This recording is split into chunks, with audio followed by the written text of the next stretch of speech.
Hello, everyone. Welcome to this week's episode where we are talking about yet another change to the share control in Microsoft 365 apps. We'll talk all about the wonderful or not so wonderful changes. Have you ever sent a meeting invite and to people and just you didn't realize they were in different time zones and maybe it just was in really bad timing? Well, there's an update going to show it in Teams, the meeting participants' time zones. It's going to be fantastic. We'll cover that. And then even more stuff in your Teams activity feed. This one is meeting invites and meeting information. So stick around for episode 317 of the 365 Message Center show for those messages and more. Let's roll it.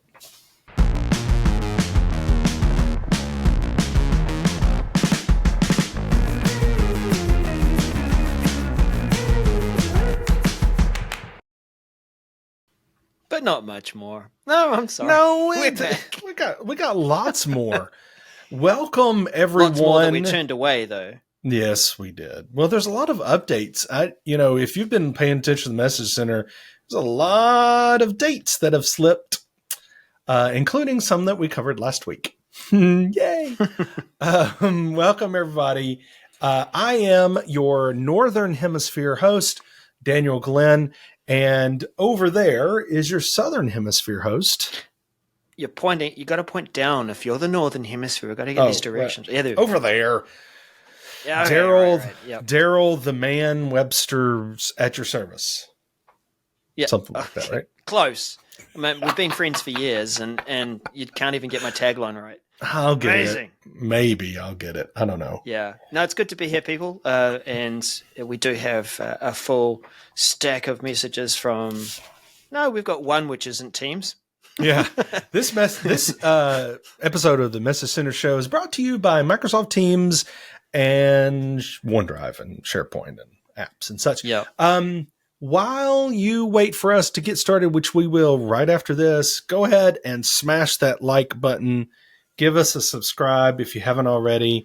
We greatly appreciate if you would share out this URL on LinkedIn, maybe Twitter's or X, whatever you want to call it, whatever application, maybe all of them, and just say, hey, I watched this and you should too. We would greatly appreciate that. So others can find us and join in on the fun as well. Right, Daryl? We love fun. Yeah, we had some good commentary last week. We did. And being it was our first episode back for 2024, it was good to hear you all and your thoughts. Hey, absolutely. So Daniel, moving on with our first one. Yes.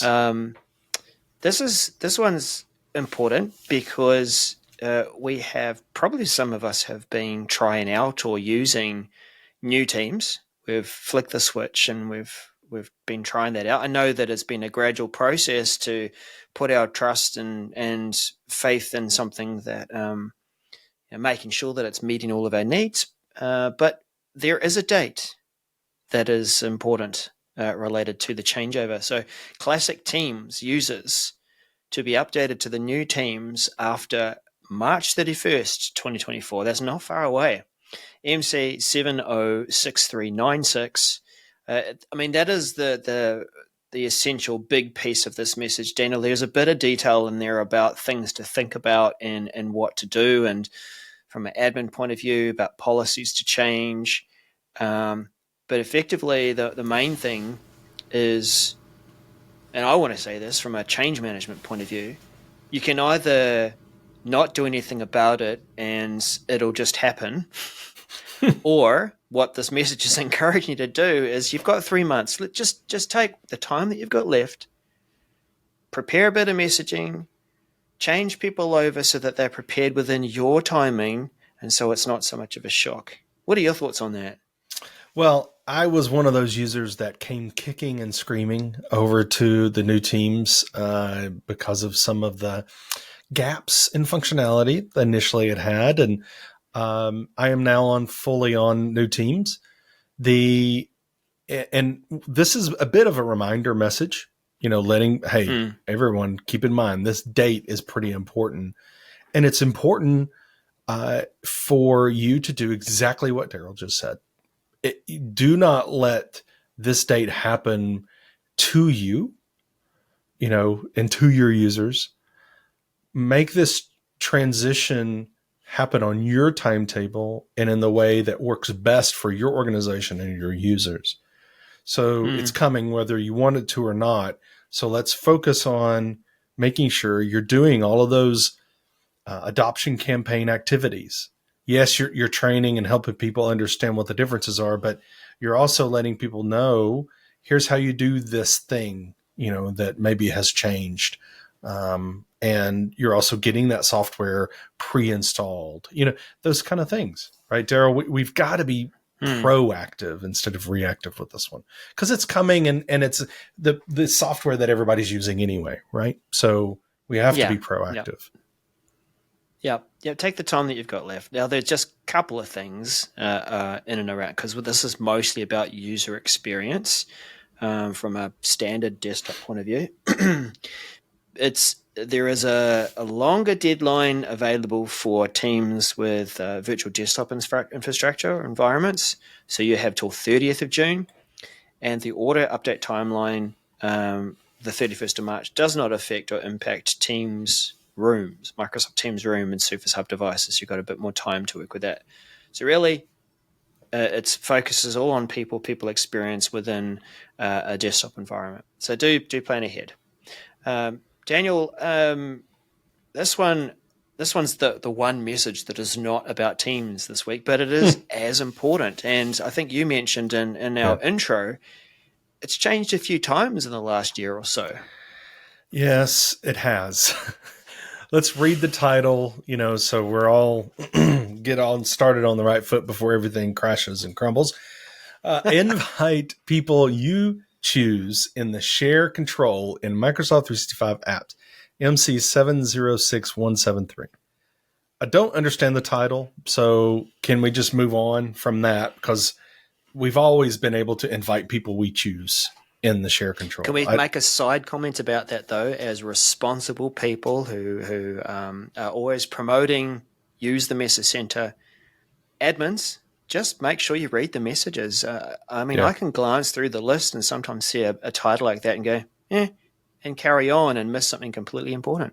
Yeah, absolutely. This one is important because it affects the sharing dialogue, that control box, that comes up and when you want to share content. And this is in 365 apps across the board, from OneDrive and SharePoint, all of them, right? Use this same control, which I think is a great improvement when they did that, right? Because it was different, a different look and feel. Well, they've made changes over the past several months to this share control. And I'll go ahead and admit it, Daryl. My favorite version was several versions back. And I'll tell you why. Yeah. I'll tell you several versions back. Because what they're doing, and you can look at the screenshots, and we'll give a little bit more detail, but look at the screenshots. With this, the first thing I noticed was the settings cog or gear has moved from the top, and now it's beside the copy link. Okay. And okay, fine. I understand why it's doing that, because it actually applies to the link. And then really it's focusing on, this message is focused on, well, you're going to add the people there into, the top line. You can tell whether they're viewing or editing or all of that. Or you can do just the link and, set the settings on the gear. Well, but now not only are we moving that gear down, but we're also removing that line of text that was below the message area that tells you what you're doing, meaning tells you what kind of link you are creating. That's it. Yeah. Yeah. And it just, I know simple is nice. Okay. But this is not a simple thing. And what I mean by that is when you're sharing, what I have seen organizations, what's been happening is oversharing. Is people are just throwing people's names in there. Oh, I'm sharing with you, and they click invite, and it's done. And yes, you have access. Great. I want you to view that and let me know what you think. Well, what you just did was you sent them an edit link, right? Or vice versa. You sent it and you sent a view on there like, hey, I need to edit this. We talked about that. Oh, I need to do another one.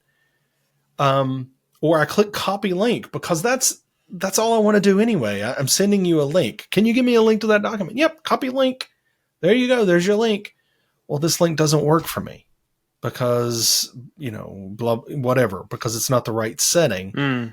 When they removed all those settings, Daryl, from the screen itself, that's the version I liked way back in the day. It wasn't simple, but this isn't simple because you have, not only do you have what do you want to allow the person to do, but who are the people you want? Not just specific people, but is this a link that goes to everyone, that outside your organization as well?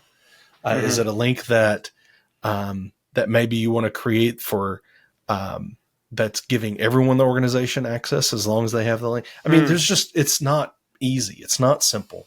And hiding things and moving things around doesn't make it simpler.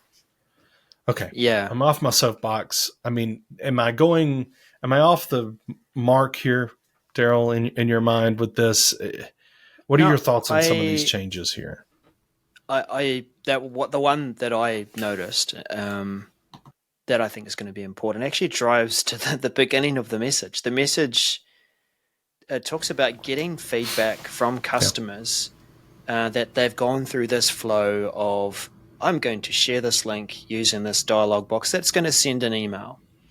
And I've popped in the name, I've dropped in a little message to say, hey, check out this document. And oops, I think I might have overshared this, that it's not specific enough. Yeah. And that's the thing. Like, this is a simplified dialog box. I remember that was what they first talked about when they brought it all into that thing and started to hide some more of the settings underneath the gear. That's right. That people they're taking the defaults. They're not really bothering to choose what type of link because potentially they haven't had good training or good advice around, what these links are for and when you might choose them. The organization's made a choice for them for what the default link is. And I think the most secure option, of course, is specific people, a specific link. So you're only sharing it to the people that you name in that box. And now that the text that you talked about, there used to be, this is the type of link that you're sharing. Now that that's missing, I think that's going to contribute to the problem. If people can't see what type of link they're sharing, then they potentially will overshare. Yeah, absolutely. I would rather see a non-simplified version of this. And I mean, what I mean by that is I want to, if I click copy link, this may be heresy or something, but I would rather it pop up and ask me what kind of link I want rather than it being this simple thing. I want it to go, do you want this to be in anyone, but that whole section, what kind of link do I want to create? If I click that copy, that's what I want to pop up. And then it just, okay, I've created that link for you. It's on your clipboard. I feel like that's really what needs to happen, especially for the copy link bit. When we're talking about inviting people, you're right. When I come to this, especially for organizations who have not changed this and it's right, edit is the default. They go in and add somebody's name and they send it off and they don't realize what's happening. They don't realize that they're oversharing, which, as you so wonderfully pointed out, was kind of apparently the point of this and why they wanted to change this. So all that said, I want you to understand this is what's coming. So just like we were talking about before in the message prior, you need to be intentional about this. I will say I already have this. I went and looked and why is that though? I went and looked to say, I want to see what it looks like to compare to the screenshots. And I went, nope, I already have it. Well, the reason why is it's rolling out targeted release, and it says beginning early January. Well, it is not early January anymore. We are 2 weeks, past 2 weeks into January. So mid-ish January. We're mid-ish January. So this was before-ish. It started rolling out. So this is one of those. When did we receive this notification or message? January 12th. Yeah. Yep. So mid-ish. Mid-ish. So anyway, and it'll be expected to be completed late January. So you may already have it if you're targeted release. Although, your production tenant should not be targeted release for everybody, right? We all know that, right? Okay. Standard release, late January to early February. So, like it or not, this is what's coming. So you're going to need to teach your users. This has changed so much in the past year and a half that you've probably already have communications that you sent out to users or made available. Just bring those back. You're going to have to just rehash it, change out the screenshots. Here's an idea, Daniel. Here's an idea, because it has changed a lot, and it is a critical piece because we share files all the time within our organizations with people. I think we need a community of practice.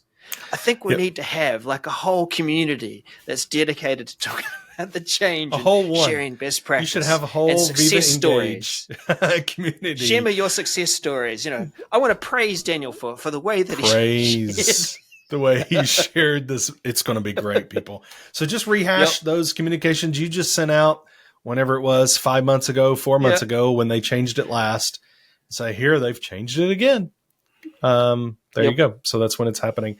Daryl, since this episode is brought to you by Microsoft Teams, we need to get back on to Teams. Yeah, why not? And I want to schedule a meeting with you, and you're in a different time zone. Surprise, surprise. People didn't know. Tell us all about some changes around that. Yes. So with Microsoft Teams meeting participants time zone, MC706177, something that I'm seeing already, working for an organization using TAP and loving it. Very, very useful for organizations that have team members in different time zones. That when you go to schedule a message in Teams, you can add people, of course, and go over to the scheduling assistant and see that nice little graph of people's availability. And that's the critical part, right? When we look at that, we can see that this team member, oh, no, they're not available. We're looking for that gap to make sure that they have, that they're free, that we can all meet. And, side comment, make sure you give them a buffer. Like if you see that they're meeting, and then, just see if you can schedule some time there. But anyway, this feature will add some text below the person's name, and it will tell you their local time when the meeting is going to occur. So I had this example this week where I had to schedule, or at least tell some external party that this is when we'd like to meet, and here my team members are available at this time. I could tell that my person in Perth was going to be, they were available. They would have started work by then. My person in Brisbane is going to be around about lunchtime-ish, and then my time, local time there. Super useful feature. But Daniel, while you're passing your commentary on this, I'll just say that it, of course, doesn't show the time of people who are not within your organization. It doesn't show, like if I'm between you and I would not be able to see your availability. Which I could see how that would be useful, but I also see how that could be somewhat of an, I don't know if invasion of privacy is the right word or the right phrase, but it, it's kind of the same information around where I'm at, what's on my calendar, stuff like that people don't share externally.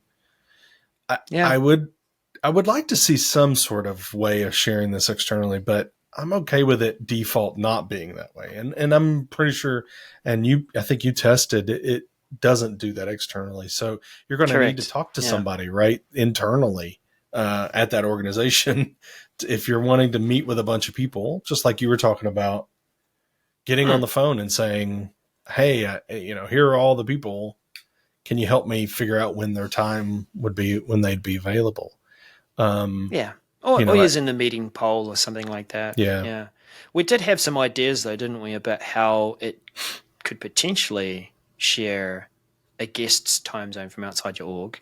And I can't remember, Daniel, if this was a Skype for Business feature, but you had the ability to choose what level of information you wanted to share with an external contact. And I think one of them had to do with your local time. I don't know where this is being held, right? Is this being held in Teams? Is this Outlook?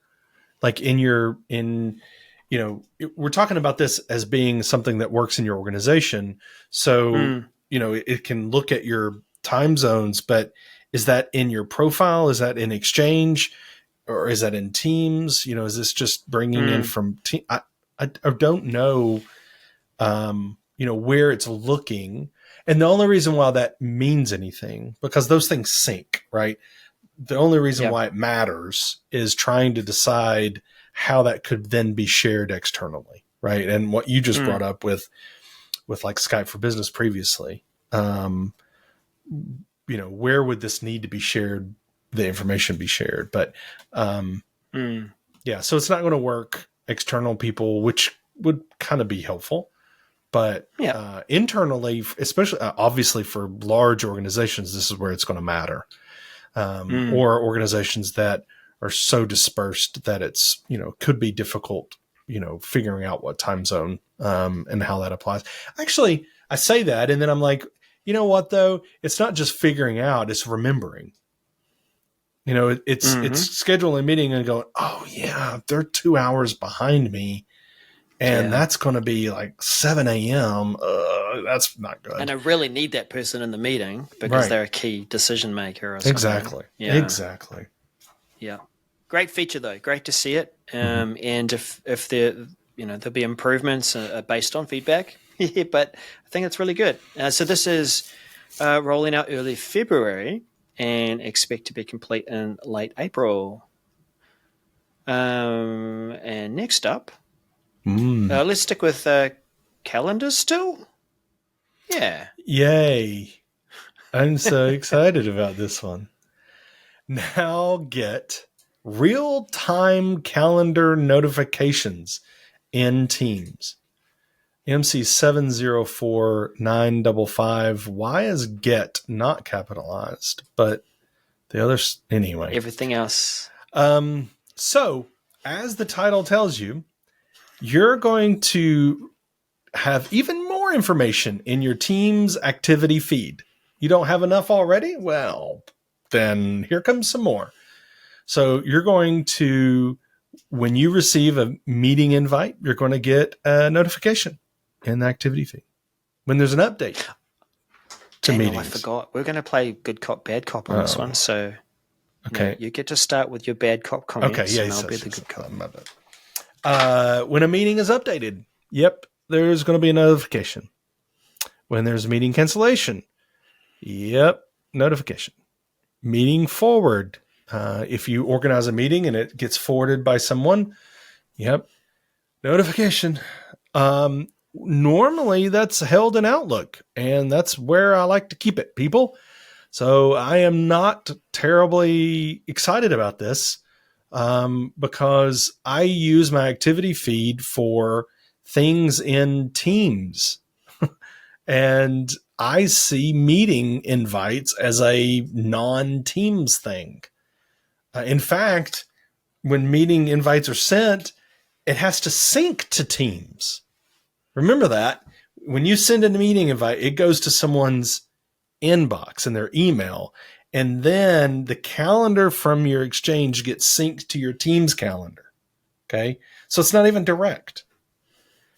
Anyway, this is more clutter. I'm not liking it.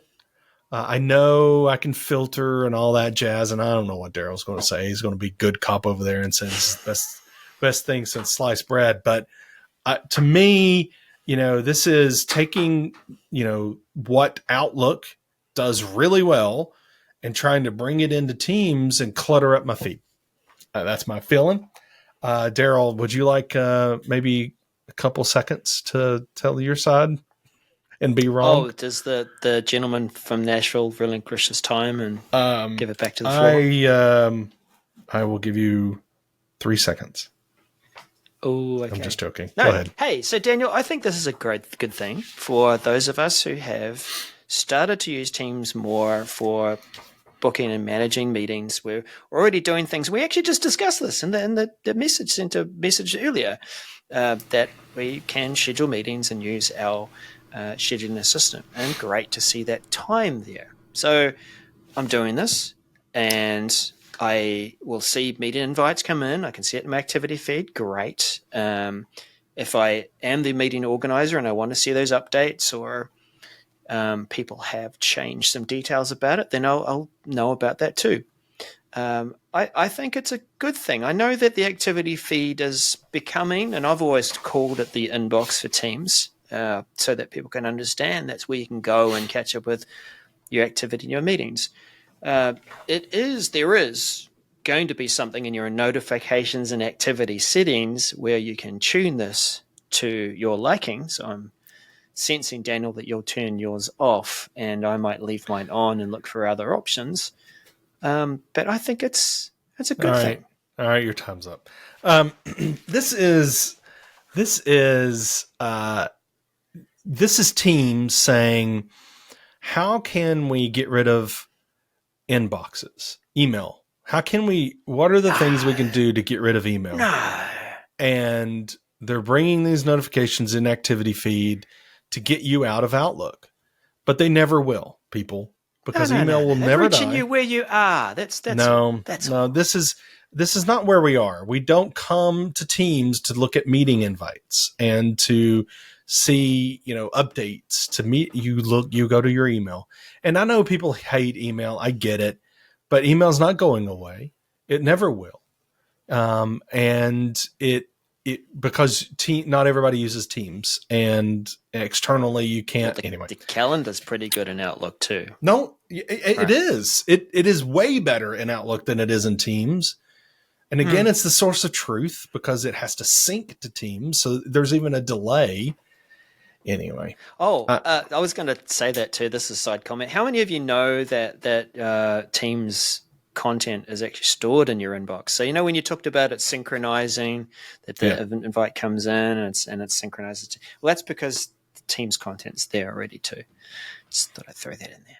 Anyway, standard release is getting this mid-February, expected late February. So get ready to turn this off, everyone, because that's the time frame you'll need to do Not that.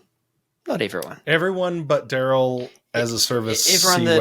Everyone is Daniel style of working the right way. All right, Daryl, let's go to the car. I want to talk about Teams in my automobile, sir. You do? Okay. Well, we can do that. This is all about providing an equal experience to Android users. Join meetings and make calls via the Teams mobile on Android Auto, MC705349. It is kind of like your Teams device within your car. All right. No, so I'll back it up. We have CarPlay for Apple, and for a little while we've had that ability to make and receive calls in Teams, and that Teams integration, even join meetings and see some of that content there. This is about bringing that same experience into Android Auto. So if you have an Android Auto device in your car that provides your ability to, as the screenshot show, start up Spotify or kick off the Google Maps in there, or make calls that are directly integrated with your phone, then you'll also be able to see Teams in there as an option. So this means that you can jump in and see your meetings. Now, okay, I've got to say this at the start, and this was something you picked up on, Daniel. What should we be doing when we're in the car? Driving, yeah. So with these cool things that we can do on different panels like this, whatever your preference of OS, then make sure you're driving first and checking these sorts of details when it's safe to do so, like when your car's not rolling. Yep. But yeah, cool. Or maybe you're in the back seat while your driver is driving, and you can have them, click the button to answer the phone. I don't know. Like they're reaching right up and right. They're like, let me get that for you. Yeah. This is one of those. It's kind of borderline. I just had a conversation in my car today while I was driving, and it was a conversation where the person was telling me some technical things. It wasn't work related, but it was telling me some technical things and some procedure things, and like do step A, B, C.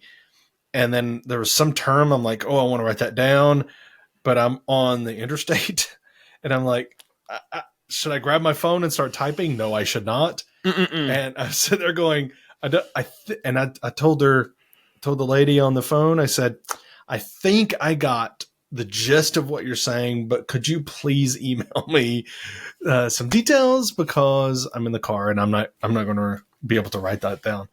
I feel like this is fine, as long as you treat these meetings as a telephone conversation.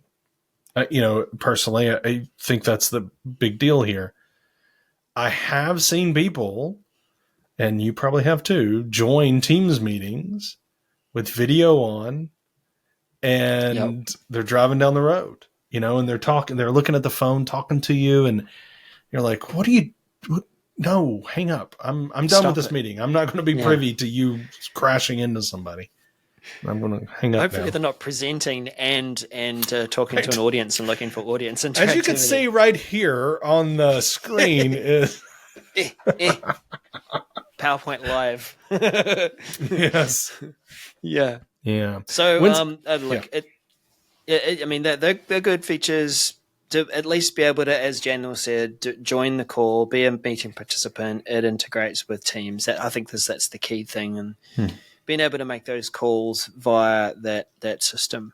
And I think also another way of thinking of this too is that you might have a Teams landline number that the work has provided to you, and you're making use of that because that's the way you take calls.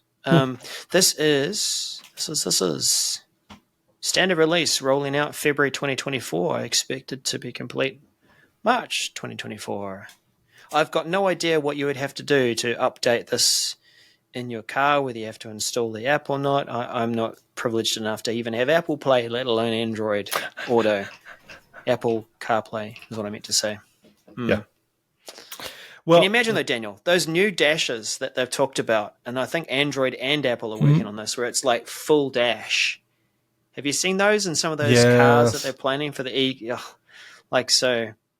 what are they going to display there? Seriously, I don't know. I feel like we need, and I'm not trying to be the grumpy old man or whatever, but I feel like we need to go back to when everything was simpler in a car.